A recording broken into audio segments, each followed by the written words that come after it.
नमस्कार, आप देख रहे हैं वॉइस ऑफ हाउस। मैं हूं आपके साथ पलक शर्मा। आइए नजर डालते हैं खबर की ओर।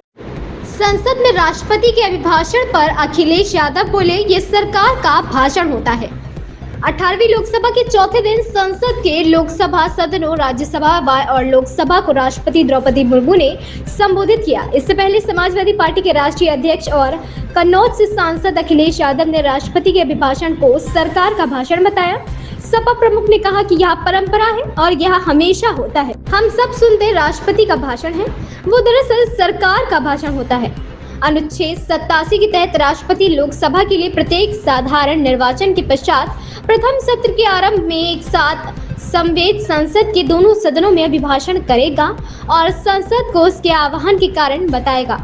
राष्ट्रपति द्रौपदी मुर्मू ने दोनों सदनों को संबोधित करते हुए कहा, देश में 6 दशक के बाद पूर्ण बहुमत वाली स्थिर सरकार बनी है। लोगों ने इस सरकार पर तीसरी बार भरोसा जताया है। लोग जानते हैं कि सिर्फ यही सरकार उनकी आकांक्षाओं को पूरा कर सकती है। 18वीं लोकसभा कई मायनों में ऐतिहासिक लोकसभा है। इस लोकसभा का गठन अमृतकाल की शुरुआती वर्षों में हुआ था। यह लोकसभा देश के संविधान को अपनाने के 56वें वर्ष की भी समीक्षा और साक्षी बनेगी। आगामी सत्रों में यह सरकार अपने कार्यकाल का पहला बजट पेश करने जा रही है। यह बजट सरकार की दूरगामी नीतियों और भविष्य के विजन का प्रभावी दस्तावेज होगा। बड़े आर्थिक और सामाजिक फैसलों के साथ साथ इस बजट में कई ऐतिहासिक कदम भी देखने को मिलेंगे। राष्ट्रपति ने कहा, मेरी सरकार अर्थव्यवस्था के तीनों स्तंभों विनिर्माण, सेवाएं और कृषि को बराबर महत्व दे रही है। पीएलआई योजनाओं और व्यापार करने में आसानी से बड़े पैमाने पर निवेश और रोजगार के अवसर बढ़ रहे हैं।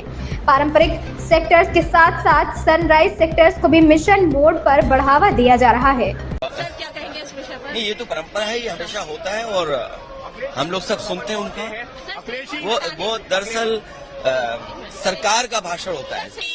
अखिलेश जी, सिंगोल हटाने को लेकर के आपके जो सांसद क्या कहना है? आपके सांसद कह रहे हैं कि सिंगोल हटाया जाना चाहिए। मुझे लगता है कि हमारे सांसद इसलिए कह रहे होंगे कि जब पहली बार लगा था तो प्रधानमंत्री जी ने बाकायदा प्रणाम किया था। इस बार शपथ लेते समय शायद वो भूल गए।